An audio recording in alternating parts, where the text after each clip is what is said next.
Bueno, buen día chicos, ¿cómo están? Esta es nuestra tercera clase. Estamos in- terminando con lo que sería cría bovina, terminando de explicar el concepto de cría.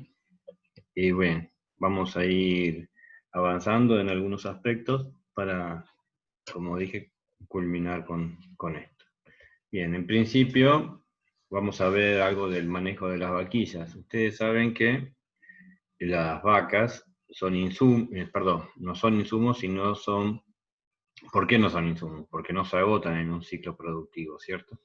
Entonces, son como una maquinaria, ¿sí? Como un equipo, de hecho son un bien que se repone a sí mismo, ¿no? O sea que a partir de las hembras que ellas van pariendo se repone el lote de hembras en reproducción. O sea, que para esto hay que recriar, ¿no? Esa ternera hay que criarla hasta que sea un animal adulto que se desarrolle sexualmente y que pues, tenga la capacidad de reproducirse. A estas hembras que quedan, digamos, en el campo para reponer a aquellas que van saliendo del sistema productivo, se las llama reposición, ¿está? O vaquillas de reposición. Muy bien. Y justamente vienen a cubrir todos aquellos animales que salen en concepto de problemas sanitarios, problemas de fertilidad, muerte, vejez, ¿sí? O por la propia selección, o sea, seleccionando por tipo o porque no le gusta al productor de repente ese animal y lo retira del planteo. Bien, el objetivo de una recría de reposición es lograr que esas hembras comiencen a producir lo antes posible. El hecho de que comiencen a producir lo antes posible hace o permite que tengan una vida útil más prolongada, o sea, la vida útil de una vaquilla o de una vaca en realidad se calcula a partir del momento que eh, de que ésta pare su primer cría hasta que desteta su último ternero. O sea que cuanto antes comience su vida reproductiva, más prolongada será su vida útil y por ende más fácil de amortizar o más barata la amortización de ese animal. ¿Sí? Eh, lo que redunda en una serie de ventajas económicas que hacen a la rentabilidad del sistema. Bien, entonces, lo que hay que hacer, o lo que se pretende hacer, o pretende hacer el productor, es lograr que estas vaquillas lleguen a la etapa reproductiva, o sea, alcancen la pubertad o la madurez sexual lo antes posible. La edad a la que las vaquillas lleguen a la madurez sexual va a depender fundamentalmente del peso, o sea, el peso es más importante que la edad. Porque las vaquillas para llegar a la pubertad tienen que alcanzar aproximadamente el 70% del peso adulto. O sea que si una vaca pesa 400 kilos, ¿sí? Una vaquilla llegaría a la pubertad pesando 280 kilos aproximadamente. Si la vaca adulta pesa 400, ¿no? Si la vaca adulta pesa 500, entonces estamos hablando de que esta vaca llegaría, o esta vaquilla llegaría a la madurez sexual con 350 kilos. Entonces, por eso es que se relaciona con el peso adulto del animal. Y no es para todos iguales porque va a depender del biotipo, así como les comentó la ingeniera Nen. O sea, del frame o del tamaño corporal de ese animal. Entonces, pero es factible, es probable que ese animal alcance la pubertad si está muy bien alimentado, a los 15 meses o 18 meses, ¿está? Como así también, si la recría es deficiente y el animal no está bien nutrido, puede demorar mucho más, llegando a los casi 3 años para alcanzar este peso. Fíjense ustedes que en definitiva el productor, si cuanto más demora, más vaquillas va a tener en el campo, ocupando espacio, ¿cierto? ¿Por qué? Porque por cada año que pasa, que demore, tiene que tener un lote de vaquillonas, ¿sí? Entonces, si demora 3 años para darle servicio, y sería casi 4 para que este animal comience su vida útil, o sea, a partir del parto, entonces fíjense que va a tener casi 4 lotes de distinta edad, obviamente, de vaquillona, ¿sí? En contraposición a uno que lo haga a los 15 meses, que va a tener un año ese lote apenas en el campo.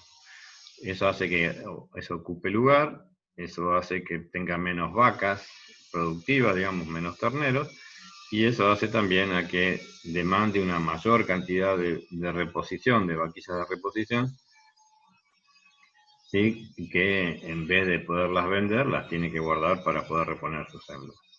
Pero lo cierto es que estas vaquillas llegan entonces a la pubertad entre los 15 y los 3 años de edad, 15 meses, perdón, y 3 años de edad, ¿sí? Con lo cual, los sistemas de producción, cada sistema de producción va a depender del manejo que este mismo tenga.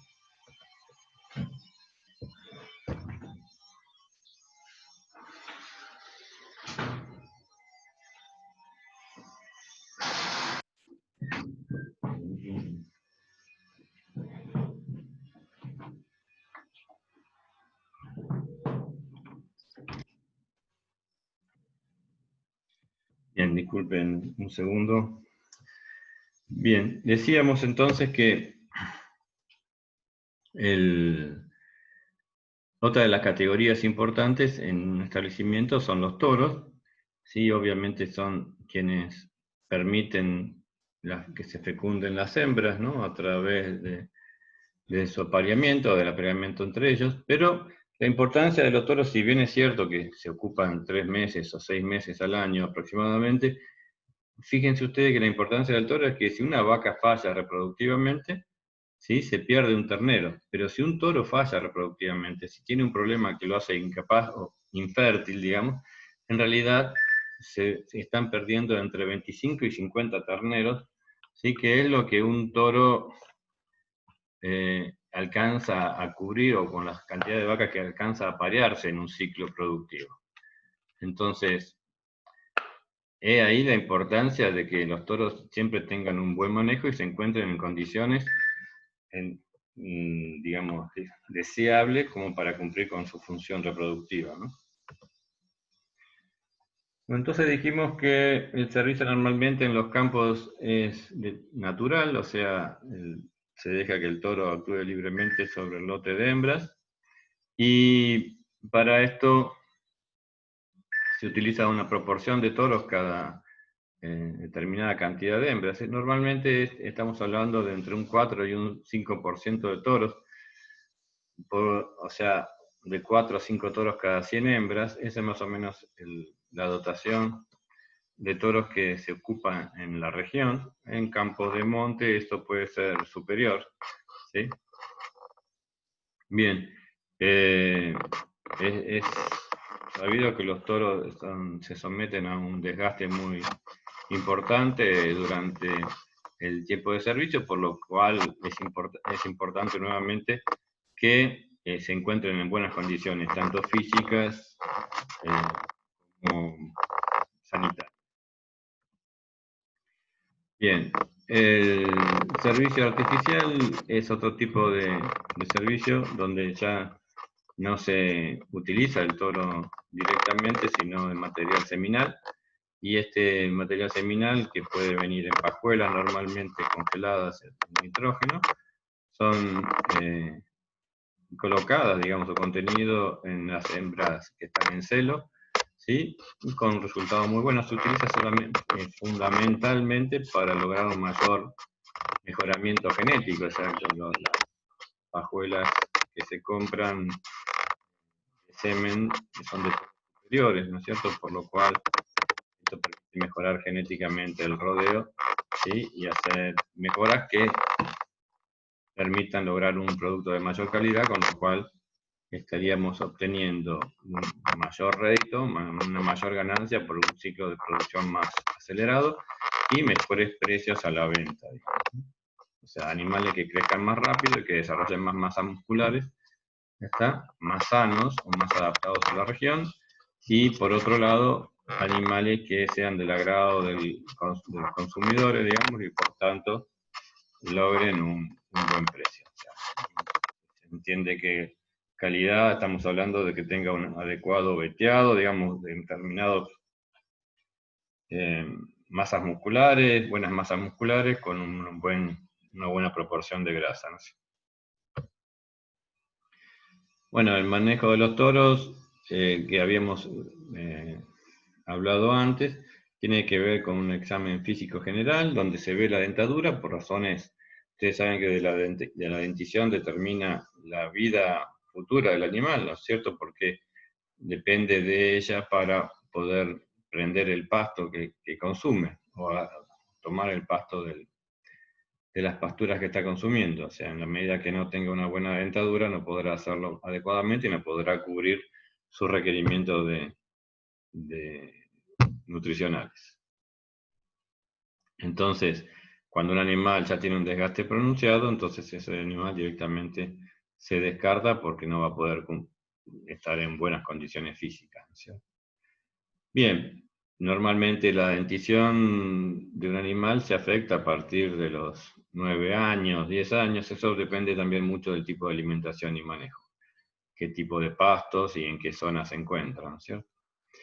Bien, también se observan problemas de locomoción, lo que serían los aplomos, o sea, en los miembros tanto anteriores como posteriores, el desplazamiento del animal y obviamente la visión, ¿no? Porque utilizan muchísimo la visión para poder seguir a las vacas, digamos, que va a cubrir. Bueno, en cuanto a la parte reproductiva, se hace un examen genital externo de prepucio, pene, testículos, epididimo, conductos deferentes, perímetro escrotal, perdón, e interno, ya de la uretra, eso es a través de un tacto, obviamente. Bien, después tenemos pruebas diagnósticas específicas para saber si tiene alguna otra enfermedad que lo pueda condicionar. Algunas enfermedades son de transmisión sexual, entonces también si un toro está contaminado, contamina una gran cantidad de vacas, ¿no? Entonces, estos animales se desechan, obviamente. Y después tenemos las pruebas complementarias, les decía, que tiene que ver con la capacidad de servicio del toro, todo lo que está relacionado a su líbido y a la calidad seminal del mismo. Bien, en cuanto al proceso de cría bovina, y siguiendo con el tema de los toros y su vida útil, la vida útil de los toros es generalmente un poco inferior a la de las vacas, un poco. Se calcula que entre 4 y 5 periodos de servicio, considerando que un toro comienza su etapa de trabajo reproductivo a partir de los 3 años, ¿sí? Y normalmente se toma que 5 años estaría trabajando en su plenitud. A posteriori, digamos, de esto ya hay que pensar en el recambio de los toros, de forma tal que dándole esos 5 periodos, entre 4 y 5 periodos, el porcentaje de reposición de toros va a estar entre el 20 y el 25% de los mismos. O sea, del total de toros tengo que reponer cada año entre el 20 y el 25, para lo cual se compran a las cabañas, digamos, que venden este tipo de material genético, o individuos con un destacado genotipo, digamos, un destacado material genético, o bien los produzco en el campo, ¿no es cierto? Bien, en cuanto al rendimiento del rodeo de cría, ¿por qué? A ver, hablamos del rendimiento del rodeo de cría, porque para poder saber si un productor es eficiente o no, sí, dependiendo de la eficiencia, sabremos si este productor tiene más capacidad o mayor márgenes de ganancias o no. ¿Por qué? Porque siempre dijimos que la eficiencia es la definición de eficiencia es lograr la mayor producción al menor costo. Eso es ser eficiente, digamos, ¿no es cierto? Entonces, cuanto más eficiente es el sistema de producción, se entiende que más bajos son los costos, ¿sí? Por lo cual le permite al productor lograr mayores ganancias y poder competir también mejor con los otros productores para posicionarse en el mercado. ¿Está? Entonces, esto es importante, obviamente, que le permita al productor destacarse, digamos, productivamente y lograr un producto de calidad, digamos, que satisfaga la demanda, digamos. Y esto se puede medir la eficiencia de un productor. Y básicamente para medirlo se usa lo que serían los índices de eficiencia reproductiva y los índices de producción física, digamos. O sea que tiene que ver en lo que podemos medir. La producción física es aquello que podemos estar contabilizando o midiendo en el campo. Y la eficiencia reproductiva, si bien también se puede valorar, ¿sí? Y la eficiencia productiva se refiere específicamente a todo lo que tiene que ver con el producto, que sería en los kilos de carne, ¿no? Y la eficiencia reproductiva con aquello que tiene que ver, obviamente, con todo el aspecto reproductivo del establecimiento. Bueno, entre los indicadores de eficiencia reproductiva, los que se destacan y sobre los que más se trabaja son el porcentaje de preñez, o sea, la cantidad de vacas que se preñan, ahora vamos a ver en función del total de vacas entoradas, el porcentaje de parición, cuántos terneros nacen en función de las vacas que tenemos, y el porcentaje de destete, que es cuántos terneros logramos destetar en función del total de vacas que existen en el establecimiento. Como ya les dije, el porcentaje de preñez es el número total de vacas de vientres preñados dividido el total de vacas entoradas. Las vacas entoradas son aquellas vacas que reciben servicio, o sea, todas las vacas aptas reproductivamente a las que se le coloca el toro para que se preñen, ¿no es cierto? O se fertilicen. Bien, y a esto obviamente, para sacar un porcentaje, a este índice se lo multiplica por 100. Bien, en cuanto a otros indicadores de eficiencia reproductiva, es el porcentaje de parición, que al igual que el otro es sobre el total de las vacas que se han entorado, pero en este caso lo que se divide es el número de vacas paridas, ¿sí? El número de vacas que parieron o que lograron el ternero, ¿sí? Dividido el total de vacas entoradas, siempre por 100. ¿Sí? Acá hay que recordar que de lo que estaba preñado, ¿sí? A lo que pare hay una diferencia importante. Esto se llama merma, esta diferencia, que son las pérdidas, la merma las pérdidas que ocurren, por ejemplo, por abortos, ¿sí? O reabsorciones a nivel reproductivo. Entonces, que existen en gran medida, por ejemplo, un pico de fiebre puede ser que el animal aborte, y un pico de fiebre no es tan difícil de tenerlo, dependiendo de algunas enfermedades parasitarias, como por ejemplo la tristeza, ¿no? Que está transmitida por las garrapatas.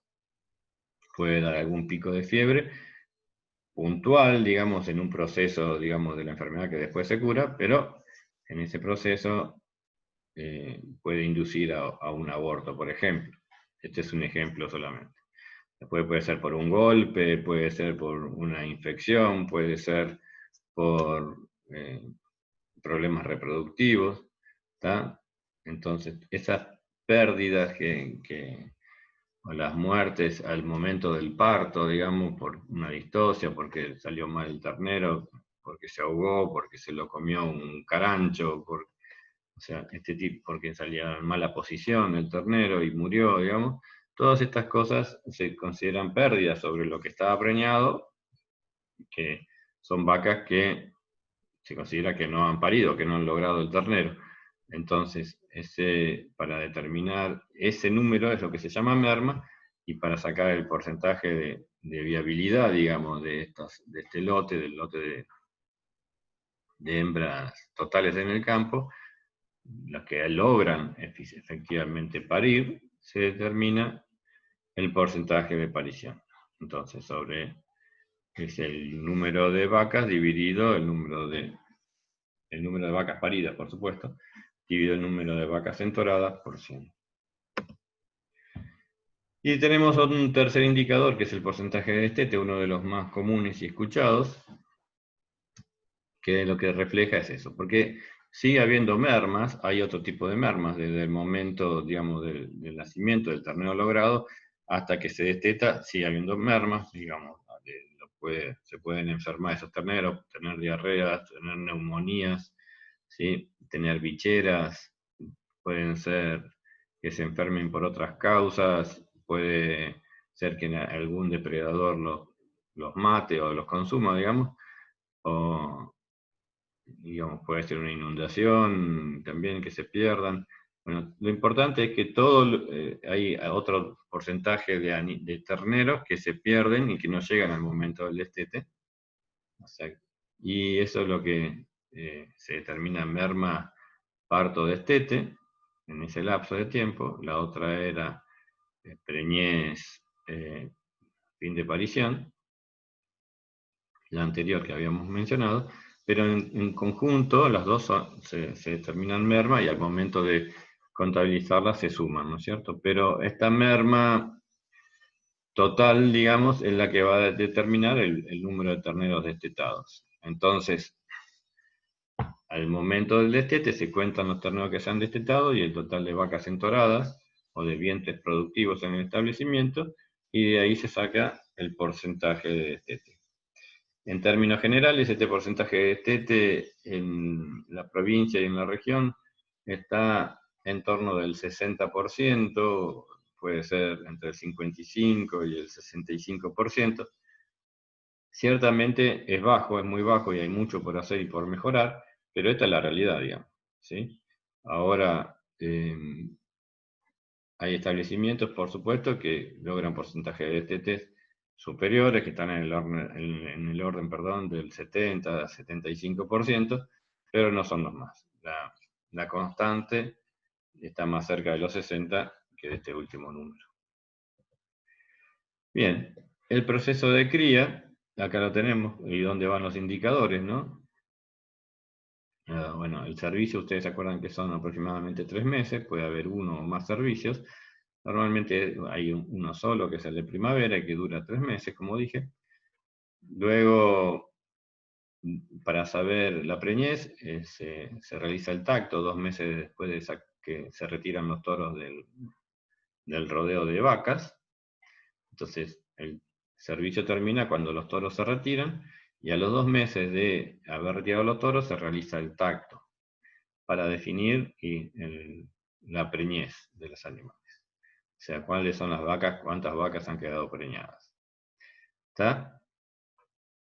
Entonces después, ya han pasado 2 meses de gestación, cuando se hace el tacto, en las vacas que primero se preñaron, obviamente, pasó un poco más. En las que primero se preñaron ya pasó 5 meses, ¿no es cierto? Y en las últimas en preñarse pasó 2 meses, porque el servicio dura 3 meses, ¿cierto?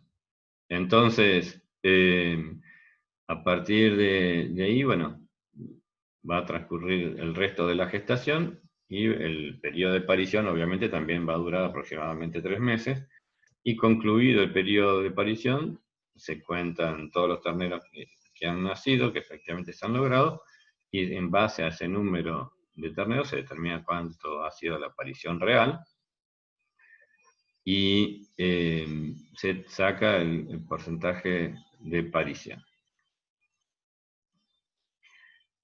sobre el total de los vientres, como habíamos dicho antes. Y posteriormente viene el destete, que son entre 6 y 8 meses después. ¿Está? Este destete, al momento del destete se cuentan los terneros, y sobre el total de vacas entoradas durante el servicio es que se vuelve a evaluar la eficiencia reproductiva, y se determina el porcentaje de destete, o sea, cuántos terneros, qué porcentaje de terneros logro sobre el total de vacas existentes. Bueno, y acá está la merma, que tenemos la merma que yo le decía, entre preñez y parición, y la merma entre parición y destete. En total, esa hace la merma preñez destete. Las dos se suman, haciendo la merma preñez destete. ¿Está? Acá tienen más o menos lo que la definición de merma, que eso ya les había comentado. ¿Sí? Bien. Y después vienen los indicadores de eficiencia de producción física.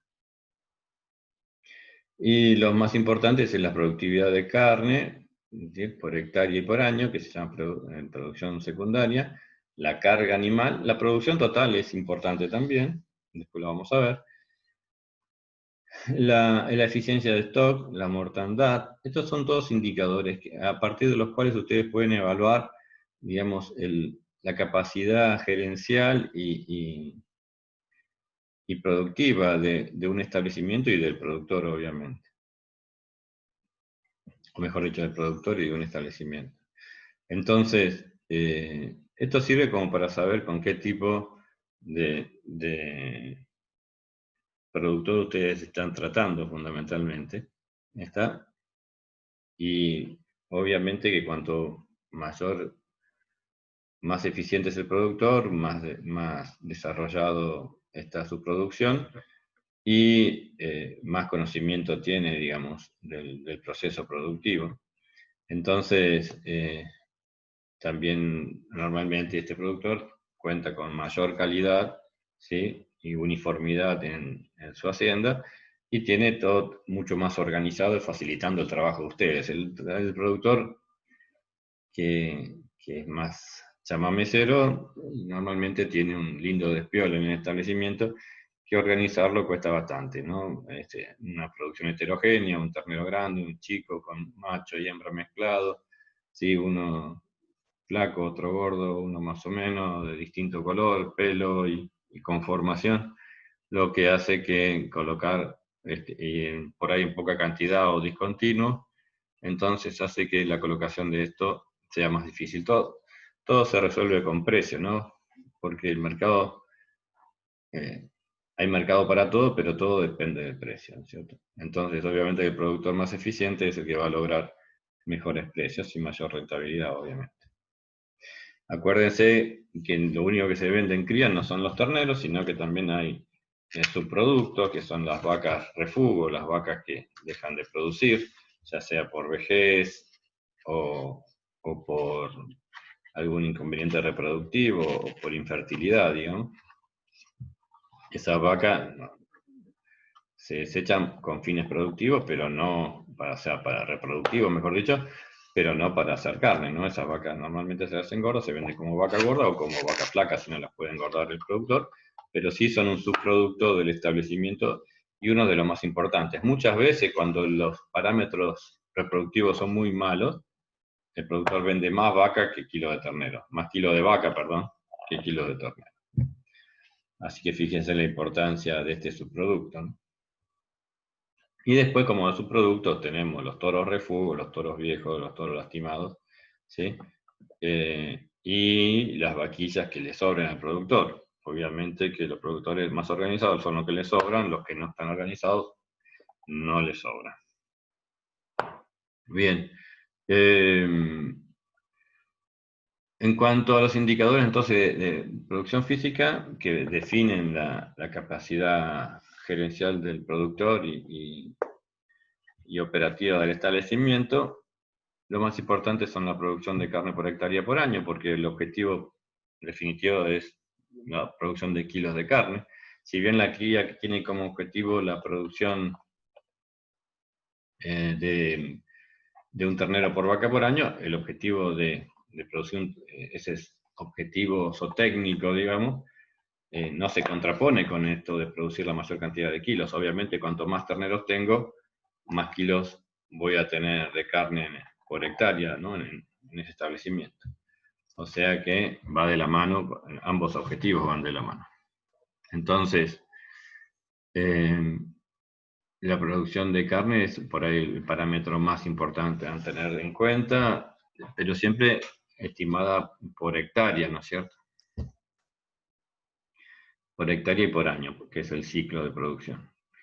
Bueno, después la eficiencia de stock, bueno, lo vamos a ir viendo. Vamos, acá está lo que es la productividad secundaria y cómo se obtiene, ¿sí?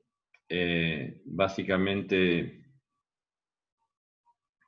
se calcula, para eso hay que ser ordenado y hay que llevar los controles y muchos productores no lo hacen, pero en general los productores más desarrollados, digamos, sí, llevan en cuenta todo lo que venden de carne, todo lo llevan pesado, contabilizado, en kilos obviamente, y eso le permite estimar su producción. A eso le descuentan obviamente si ellos compran algo de, de,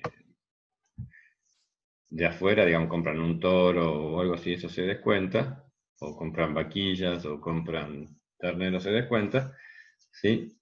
Bueno, pero básicamente ustedes van a ver acá cómo funciona esto, ¿no?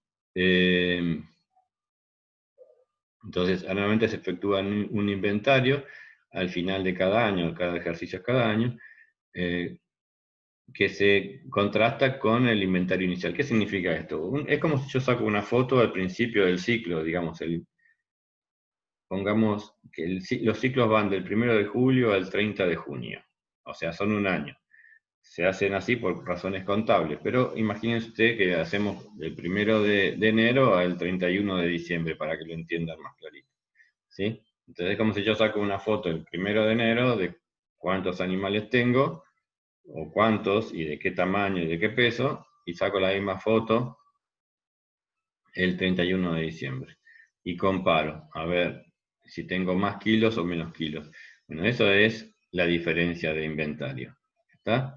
O sea, el inventario es todos los kilos que tengo en determinado momento, es como si hago un inventario de un establecimiento cualquiera, ¿está? De una librería, no sé, de una ferretería, ¿está? Hago un inventario que es cuántos bienes tengo en ese momento, ¿sí? Qué capital es el que tengo y cómo está conformado.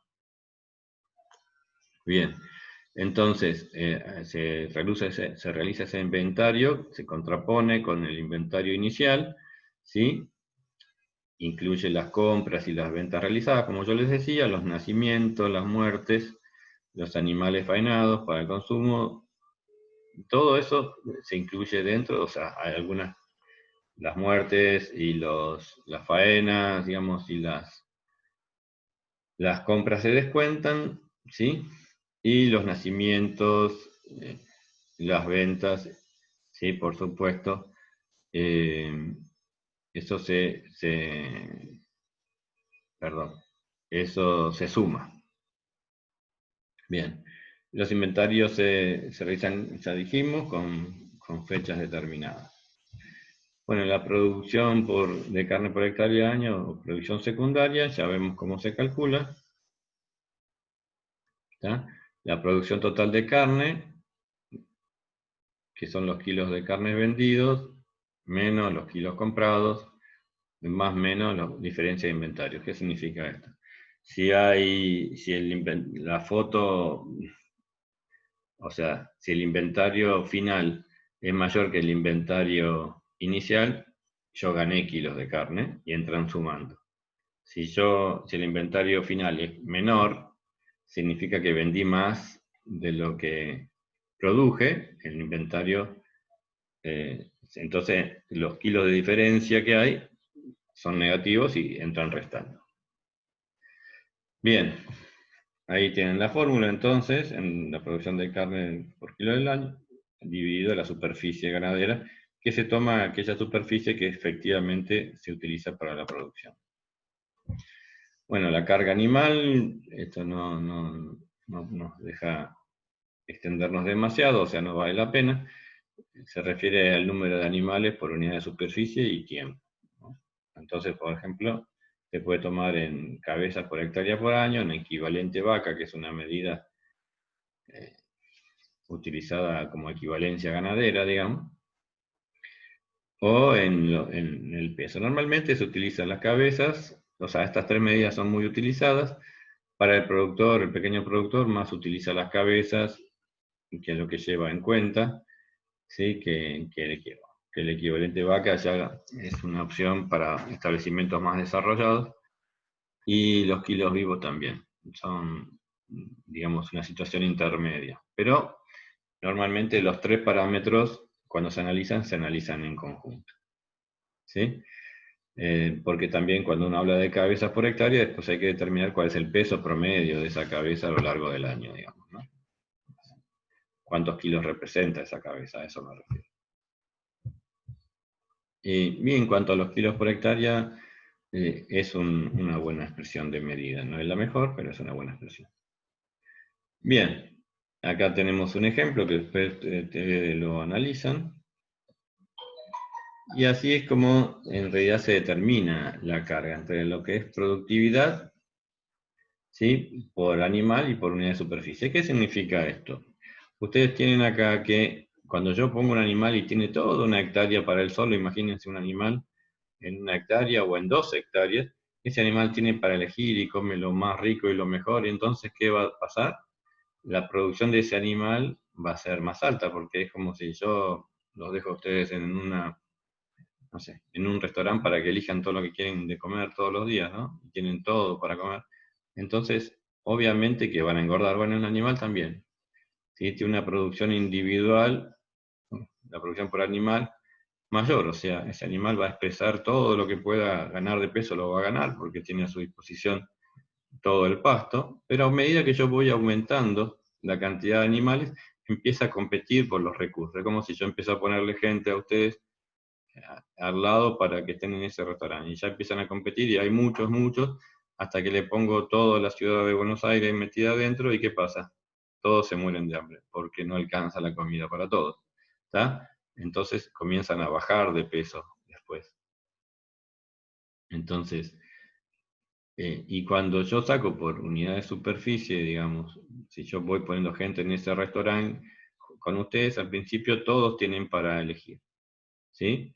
Entonces comenzamos a aumentar la producción de ustedes, más la de su amigo, más del otro amigo, y todos, a medida que voy agregando gente, aumenta la producción en el restaurante ese, ¿sí? Hasta el punto que ya, si cuando pongo uno más, ya tienen que repartir y no se llenan, y comienza a caer la producción. ¿Por qué?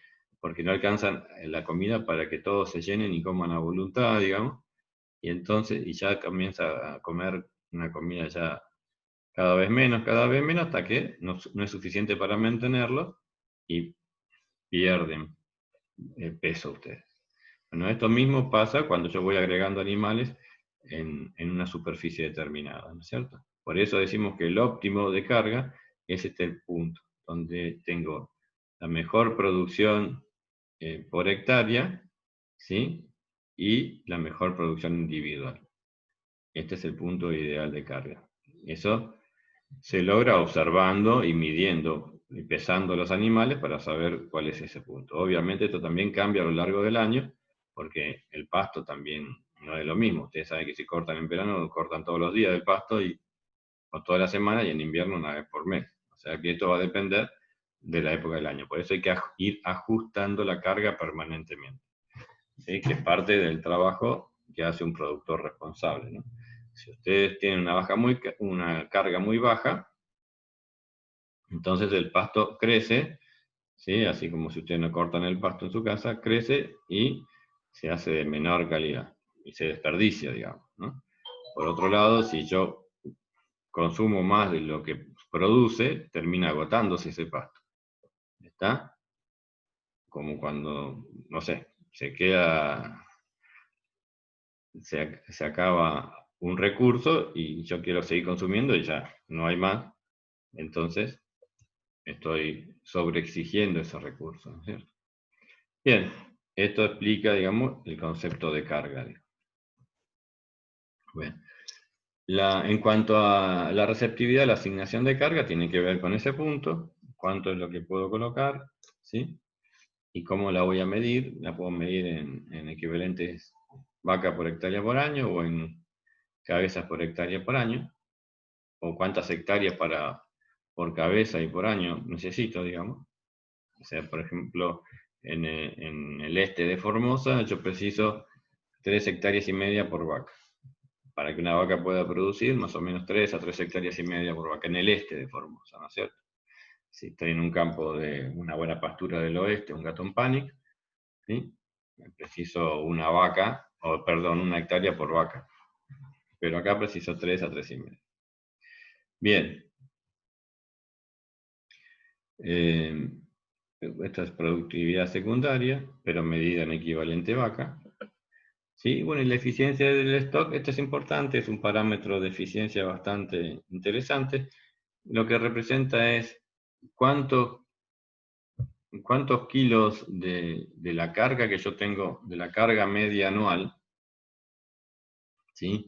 De la carga media de mi campo, es decir, si yo tengo un campo de 100 hectáreas y tengo 50 vacas, de promedio a lo largo del año, yo tengo una carga de media vaca por hectárea. Si la vaca pesa 400 kilos, tengo una carga de 200 kilos por hectárea. ¿Está? Bueno, si esa vaca produce, supongamos,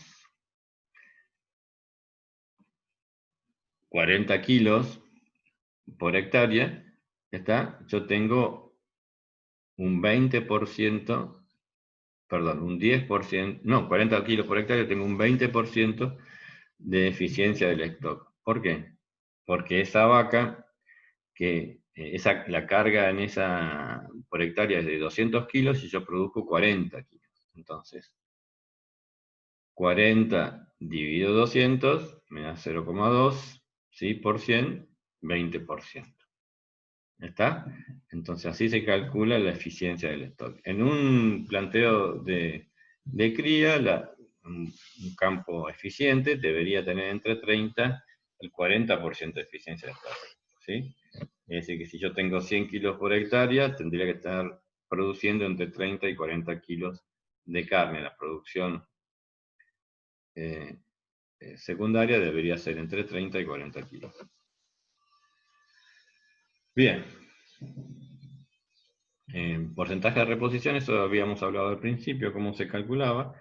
¿Sí? Acá está la fórmula para estimar ese porcentaje de reposición, o sea, de las vaquillas que van a ir reemplazando las vacas que salen del sistema productivo, que salen como subproducto, ¿no es cierto?